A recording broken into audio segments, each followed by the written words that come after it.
არ ვიცოდი თუ ჩემს ჯანმრთელობაზე ასე ფიქრობდნენ. შეიძლება გიჟურად ჟღერს, მაგრამ გასულ კვირას უამრავი პრესკონფერენცია ჩავატარე. ყველაფერმა ძალიან კარგად ჩაიარა, თითქოს ყველაფერი კარგად მიდის. შემდეგ 2 დღის განმავლობაში არ ჩამიტარებია და ჩემზე თქვეს, რომ რაღაც რიგზე ვერ მაქვს. ბაიდენი განცხადებას თვეების განმავლობაში არ აკეთებდა. მას ვერ სადნახავდით და არავის არასდროს უთქვამს მასზე, რომ რაღაც სჭირს.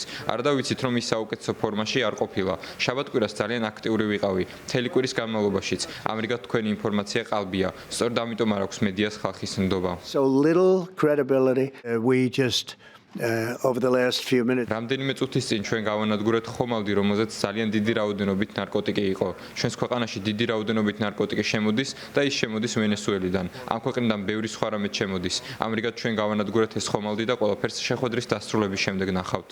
Coming out very heavily from Venezuela. And I am thrilled to report that მოხარული ვარ გაცნობოთ, რომ ამერიკის შეერთებული შტატების კოსმოსური სარდლობის შტაბ-ბინა გადავა ულამაზეს ადგილას, ალაბამას ქალაქ ჰანტსვილში.